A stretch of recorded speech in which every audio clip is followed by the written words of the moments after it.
So last lecture में हम लोगों ने बेसिक कवर किया था कि हम लोगों ने एक एडमिन पैनल के लिए सेटअप किया था रिएक्ट जेएस के बेस पे। अब रिएक्ट जेएस के साथ जो डिजाइनिंग पैटर्न में हम लोग यूज करने जा रहे हैं वो हम लोग यूज करेंगे टेलविंड। सो टेलविंड का इंस्टॉलेशन ऑलरेडी एक बार हम लोग कर चुके हैं, हम लोग दोबारा देखने जा रहे हैं टेलविंड का इंस्टॉलेशन।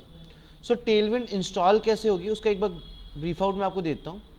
आप यहाँ जाएंगे टर्मिनल पे और एक नया टर्मिनल ओपन कर लेंगे। ना टेलविंड इंस्टॉल करने के लिए हम लोग सबसे पहले क्या करते हैं, हम लोग सबसे पहले आते हैं यहाँ पे और यहाँ पे आके हम लोग ओपन करते हैं टेलविंड वाइट। सो इंस्टॉलेशन जो होगा वो किसके साथ होगा, वाइट के साथ। इसका इंस्टॉलेशन पेज हम ओपन कर लेते हैं। जब हम यहाँ पे देखें तो हमको ऑलरेडी यहाँ पे टेलविंड इंस्टॉलेशन के तरीके गिवन है, जैसे npm install tailwind css @tailwind css then hyphen white. साथ में उनके पैकेजेस में क्या चेंज करने हैं, क्या इंपोर्ट करना है वो भी यहाँ पे गिवन है। साथ में CSS में क्या इंपोर्ट होगा वो भी यहाँ पे गिवन है। सो बेसिकली हम ये काम करने वाले हैं। यहाँ पे सबसे पहले आके फोल्डर चेंज करते हैं cd admin करके। नाउ एडमिन फोल्डर में हमको इंस्टॉल करना है टेलविंड। तो टेलविंड इंस्टॉल करने के लिए हम इनकी वेबसाइट पे जाएंगे और यहाँ जाके प्रोजेक्ट हम ऑलरेडी बना चुके हैं, हम टेलविंड का इंस्टॉलेशन लिंक कॉपी कर लेंगे, that is npm install tailwind css -white। Now enter press करेंगे और वेट करेंगे टेलविंड के इंस्टॉलेशन होने का। मीनवाइल टेलविंड इंस्टॉल हो रहा है, मैं आपको आगे की कॉन्फ़िगरेशंस बता देता हूँ। आगे की कॉन्फ़िगरेशन सेट करने के लिए हम लोग को क्या करना है, हमारे पास हमारे प्रोजेक्ट में एक फाइल होगी जिसका नाम है वाइट कॉन्फ़िग, ये file. So white config file के अंदर हमको कुछ कॉन्फ़िगरेशन में चेंजेस करने होंगे। इन कॉन्फ़िगरेशन चेंजेस में हम क्या कर सकते हैं, पहले कंफर्म करना कि आपके पास वाइट इंस्टॉल्ड है, साथ में आपके पास वाइट जीएस का प्लगइन रिएक्ट का है या नहीं है ना। इसके बाद हम लोग जा सकते हैं अगली लाइन पे और यहाँ पे जाके हम लोग यूज़ कर सकते हैं कुछ और लिंक। सो बेसिकली मैं क्या करने वाला हूँ, यहाँ पे एक लिंक आएगा हमारा जो कि हमारा होने वाला है किसका, टेलविंड का।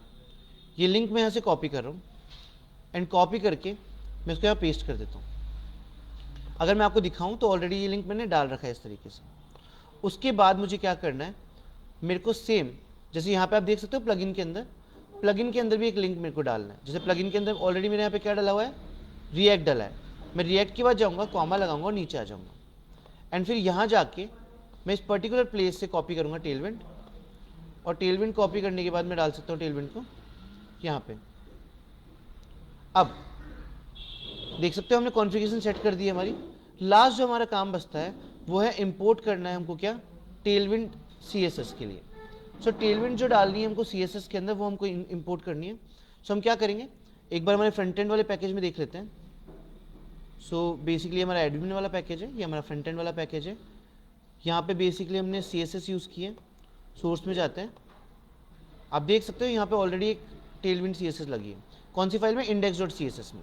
सो सेम इसी तरीके से हम लोग जाएंगे हमारे एडमिन में भी और यहाँ पे हमारे पास फाइल है index.css। उसके अंदर जाके हम लोग इस पोर्शन पे पर्टिकुलरली टेलविंड पेस्ट कर लेंगे, इसको सेव कर देंगे, साथ में वाइट कॉन्फ़िगरेशन को भी सेव कर देंगे। सो इस तरीके से हमने क्या कर लिया है, हमारा टेलविंड इंस्टॉलेशन कर लिया है। मैं एक बार वापस ब्रीफ आउट करता हूँ।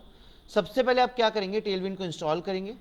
टेलविंड को इंस्टॉल करने के बाद आप टेलविंड की कॉन्फ़िगरेशन सेट करेंगे। कहाँ पे करेंगे, वाइट वाले लाइब्रेरी में या फिर white.config.file के अंदर। उस फाइल में आपका कॉन्फ़िगरेशन सेट हो जाए, आपकी चीज़ें सेट हो जाए, उसके बाद आप क्या करेंगे, अपनी इंडेक्स फाइल के अंदर टेलविंड CSS को सेट कर लेंगे। नाउ ये कंप्लीट सेटअप होने के बाद हम लोगों ने कुछ फोल्डर स्ट्रक्चर, फाइल स्ट्रक्चर कल क्लियर कर दिया था ना। उसके बाद हम क्या करने वाले हैं, हम कुछ और फोल्डर स्ट्रक्चर, फाइल स्ट्रक्चर को क्लियर करने वाले हैं और चीज़ें सेट करने वाले हैं। सो सबसे पहले हम क्या करेंगे, हम आ जाएंगे वापस से यहाँ पे, इसको हम क्लोज कर देते हैं ना, वाइट क्लोज कर देंगे। अगर आप चाहें आपको सारी फाइल्स क्लोज करनी है तो आप यहाँ से राइट क्लिक कीजिए एंड आप कर दीजिए क्लोज सेव्ड ना। ये करने के बाद अब हम लोग क्या करने वाले हैं, हम लोग बेसिकली जाएंगे हमारा app.jsx पे, जो कि हमने ऑलरेडी रेडी कर लिया था, इसको ब्लैंक कर दिया था हमने ना। उसके बाद हम लोगों ने कुछ आइकन्स डिलीट किए थे। आइकन्स डिलीट करने के बाद हम लोग आगे चलेंगे और बेसिकली यहाँ से index.css पे आ जाएंगे। index.css पे अगर आप लोग चाहें तो ये जो बेसिक कोड्स आपको यहाँ पे गिवन है आप ये हटा सकते हैं और आप अपने तरीके से कोड टाइप कर सकते हैं। तो मैं क्या कर सकता हूँ, यहाँ से जो रूट वाले कोड्स हैं मैं सारे कोड्स हटा देता हूँ। मैंने मेरी फाइल ब्लैंक कर ली है ना। इसके बाद क्या करेंगे, हमारे पास index.html थी, यहाँ पे भी हमने एडमिन पैनल लिख देते हैं इसको ना। नेक्स्ट पोर्शन पे चलते हैं। अब हमें क्या करना है, हमें हमारे प्रोजेक्ट के लिए एक नैव बार सेटअप करना है। वो नैव बार सेटअप करने के लिए हम लोग कुछ नई फाइल्स बनानी पड़ेगी, कुछ असेट्स चाहिए होंगे, जैसे हमने पहले प्रोजेक्ट्स में किया था उसी तरीके से हम लोग काम करने वाले हैं। तो क्या कर लेते हैं, सबसे पहले सोर्स वाले पैकेज को बंद कर लेते हैं यहाँ पे, और सोर्स वाले पैकेज के अंदर देखते हैं एक पैकेज होगा एसेट नाम से। ऐसे ही यहाँ पे क्लिक करके एक नया फोल्डर बनाएंगे और इस फोल्डर का हम नाम रख देंगे पेजेस, जहाँ पे हमारे सारे पेज बनाने वाले हैं रिएक्ट के। उसके बाद हम सोर्स वाले फोल्डर पे वापस क्लिक करेंगे और यहाँ बना लेंगे कंपोनेंट्स, जैसे कि हमने फ्रंट एंड में भी बनाया था। सो हम यहाँ बना लेते हैं कंपोनेंट्स नाम से ना। अब नेक्स्ट काम हम करने वाले हैं, पेजेस के अंदर जाएंगे और पेजेस में जाके एक फाइल बनाएंगे।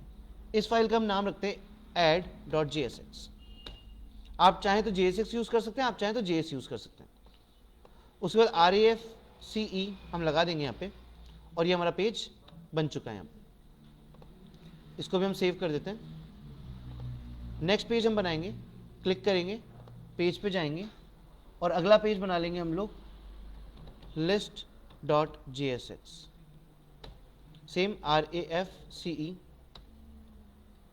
Save, closed. Will move to the next page और पेजेस में जाके हम बनाएंगे हमारा अगला पेज जिसका नाम है orders.jsx।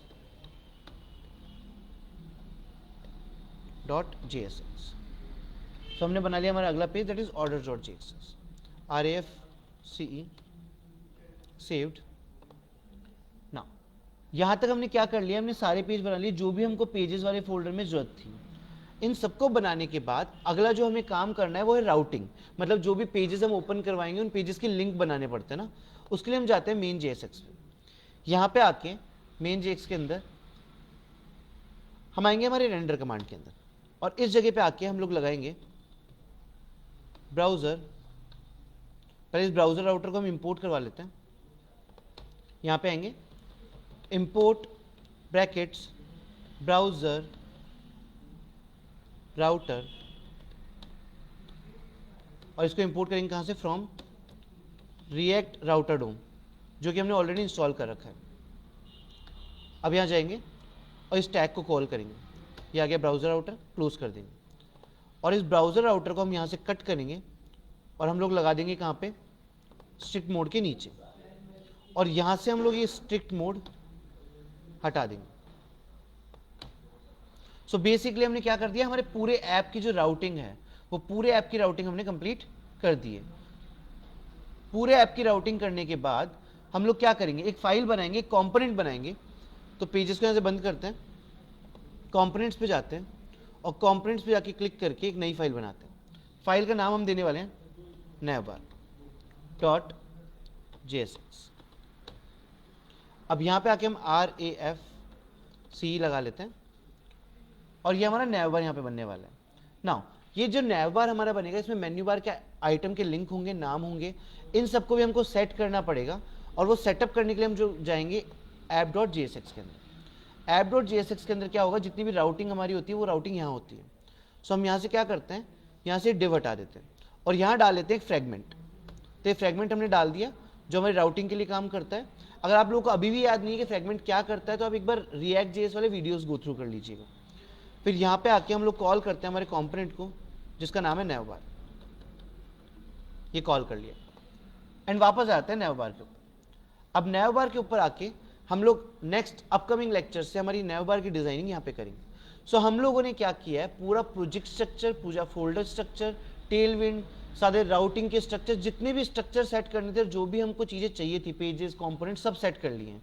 अब नेक्स्ट लेक्चर से हमको एडमिन पैनल की डिजाइनिंग बनानी है और डिजाइनिंग के साथ जो हमने एपीआई क्रिएट किए हैं उन Node.js के एपीआई को लिंक करते चलना है हमारे एडमिन पैनल के अंदर। सो आई होप आपको समझ में आया होगा ये lecture. Thank you so much.